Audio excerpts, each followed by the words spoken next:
ایک دعا سکھلا رہا ہوں تمہیں، اور اس دعا کو اپنا معمول بنا لو.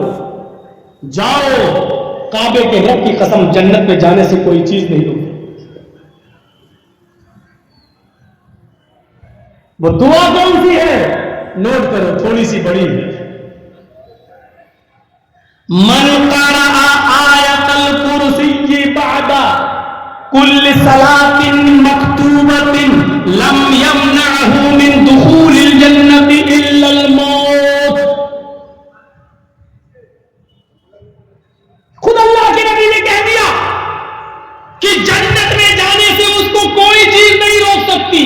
لم یمنعہ من دخول الجنہ الا الموت، سوائے موت کے، یعنی موت ہی اس کو جنت میں جانے سے روک رہی ہے. جب تک وہ زندہ ہے جنت میں نہیں جا رہا ہے. جیسے ہی مرا، مرنے کے بعد فوراً جنتی، مرتے ہی جنت میں داخل. وہ کون سی دعا ہے؟ فرمایا من قرأ آیت الکرسی بعد کل صلاۃ مکتوبہ، جس نے ہر فرض نماز کے بعد آیت الکرسی کو پڑھنا اپنا وظیفہ بنا لیا، یہ آدمی جب مرے گا تو جنت میں داخل ہوگا. اس کو جنت میں جانے سے سوائے موت کے اور کوئی چیز نہیں روکے. دل چاہتا ہے کہ آج کسی کو کھڑا کر کے آیت الکرسی پوچھے، اور یہ دیکھوں کہ مولانا جرجیز کے 20 سال جلسہ کرنے کا کتنا فرق پڑا ہے. 20 سال سے جو تقریریں ہو رہی ہماری، ان تقریروں کا کتنا اثر ہماری زندگی پر پڑا ہے. آج دل چاہتا ہے کہ کسی کو کھڑا کر کے پوچھو آیت الکرسی. بہت سے لوگ سر نیچے کرنے لگے ہیں، ہمیں کھڑا نہ کر دیا جائے. ایک چیز سے ڈر لگتا ہے بس، کہ کھڑا کر کے کسی کو پوچھ لوں تو وہ یہ نہ کہہ دے تیری نظر ہم ہی پہ پڑنا تھی اور کوئی نہیں ملا تجھے. بھرے مجمع میں مجھے کو انسلٹ کرنا تھا، میری بے عزتی کرانا تھی. بھائی اب میں اتنے مجمع میں کسی کو بھی کہوں گا تو کوئی کسی کو بھی کہہ سکتا ہوں ایک تو، اور اس کو یاد نہ نکلی تو وہ تو یہ سوچے گا دل میں کہ صاحب اتنے مجمع میں ہماری طرف انگلی اٹھنا تھی.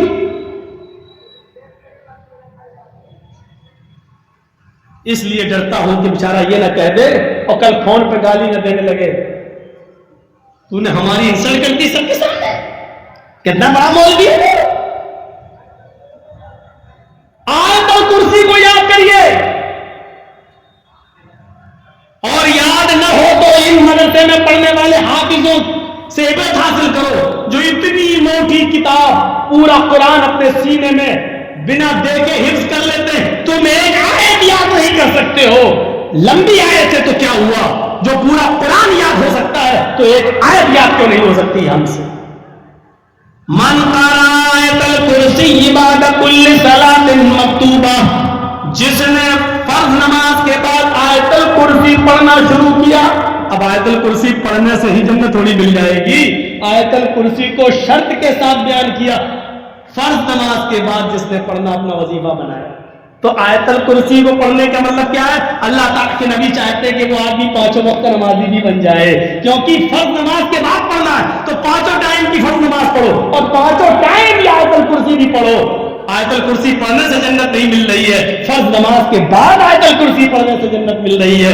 تو جب فرض نماز کے پابند بنو گے تو پاک بھی رہو گے، جب پاک رہو گے تو وضو بھی بناؤ گے، جب وضو بناؤ گے تو غسل بھی کرو گے، کیونکہ یہ ساری چیزیں اس سے جڑ جاتی ہیں. تو من قرأ آیت الکرسی بعد کل صلاۃ مکتوبہ، جس نے فرض نماز کے بعد آیت الکرسی پڑھی، انعام، رزلٹ، نتیجہ، جزا، لم یمنعہ من دخول الجنۃ الا الموت، اس کو جنت میں جانے سے موت روک رہی ہے. بس موت کے سوا کوئی چیز اس کو جنت میں داخل ہونے سے نہیں روک رہی ہے. یہ آدمی مرے گا سیدھے جنت کے اندر داخل ہوگا، مرتے ہی جنتی.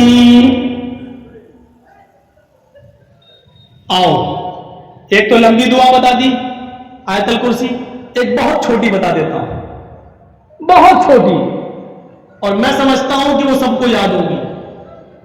میں بھرے مجمع میں کہہ رہا ہوں، یہ ایسی دعا ہے جو اگر یہ بھی کسی کو یاد نہیں ہے تو میں سمجھتا ہوں کہ اس کا اس دنیا میں زندہ رہنے کا حق ہی نہیں. کیوں زندہ؟ بہت چھوٹی سی دعا، سب کو یاد ہوگی، اور وہ چھوٹی سی دعا ضرور ہے لیکن ہے کیا؟ الا ادلکم علی کنز من کنوز الجنہ قالوا بلا یا رسول اللہ. اللہ کے نبی کہتے ہیں اے میرے صحابیوں کیا میں تمہیں جنت کے خزانوں میں سے خزانہ نہ دے دوں, جنت کی پراپرٹی میں سے ایک پراپرٹی نہ دے دوں, جنت کے خزانوں میں سے ایک بڑا خزانہ نہ دے دوں. جھاڑو رکھنے کے برابر بھی اگر جگہ مل جائے جنت میں ہمیں اور آپ کو تو سمجھ لو کہ بہت کچھ مل گیا. لیکن اللہ کے نبی کہہ رہے ہیں کیا میں تمہیں جنت کے خزانوں میں سے ایک بہت بڑا خزانہ نہ بتا دوں؟ صحابہ نے کہا کیوں نہیں, اے اللہ کے نبی بتاؤ کیا ہے وہ جنت کے خزانوں میں سے بڑا خزانہ؟ اللہ کے نبی فرماتے ہیں قل لا حول ولا قوت الا باللہ. یہ کس کو یاد نہیں ہے لا حول ولا قوت الا باللہ؟ فرمایا کہ تم لا حول ولا قوت الا باللہ اڑتے بیٹھتے لیٹتے سوتے جاگتے کھاتے پیتے چلتے پھرتے اسی کو پڑھ لیا کرو, لا حول ولا قوت الا باللہ کہتے رہو. یہ جنت کے خزانوں میں سے ایک بہت بڑا خزانہ ہے, یہ جنت کے خزانوں میں سے ایک بہت بڑا خزانہ, جنت کی دولت میں سے ایک بہت بڑی دولت ہے. لا حول ولا قوت الا باللہ کس کو یاد نہیں ہے میرے بھائیوں؟ لیکن اس کو پڑھنے کے لیے آپ کو باوضو رہنا پڑے گا, چلتے پھرتے اڑتے بیٹھتے آپ کو لا حول ولا, یہ لا حول ولا قوت الا باللہ کو بہت برا سمجھتے ہیں. کوئی بات نہیں کہ لا حول ولا قوت, ایسا لگتا ہے جیسے یہ دعا نہیں بلکہ بد دعا, حالانکہ یہ دعا ہے. حی علی الصلاۃ, آؤ نماز کی طرف. شیطان بہکائے گا تو یہاں کہا جاتا لا حول ولا قوت الا باللہ تاکہ شیطان بہکائے نہیں. گدھا جب بہت زور سے چیخ رہا ہو, ہے چو کر کے چیخ رہا ہو بہت زور سے, تو گدھے کی آواز سن کے پڑھا جاتا کیا لا حول ولا قوت الا باللہ. کتا بھونک رہا ہو تو اس کی آواز سن کے کیا پڑھا جاتا اعوذ باللہ من الشیطان الرجیم. لیکن گدھا جب بول رہا ہو تو کیا پڑھا جاتا ہے؟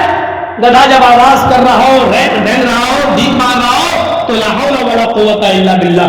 لیکن یہ صرف گدھے کے چیخنے پر ہی نہیں پڑھی جائے گی بلکہ آپ اس کو پڑھتے رہیے. اٹھ رہے ہیں لا حول ولا قوت الا باللہ, لا حول ولا قوت الا باللہ, لا حول ولا قوت الا باللہ, اٹھتے بیٹھتے لیٹتے سوتے جاگتے کھاتے پیتے چلتے پھرتے لا حول ولا قوت الا باللہ کو اپنا وظیفہ بنا لو. یہ کیا ہے؟ جنت کے خزانوں میں سے خزانہ ہے. اللہ کے نبی فرماتے ہیں جنت کے خزانوں میں سے خزانہ ہے. بہت آسان ہے میرے بھائیوں, لیکن ہم لینے کے لیے تیار ہی نہیں ہیں, ہم کامیاب ہونے کے لیے تیار ہی نہیں ہیں, ہم جنت میں جانے کے لیے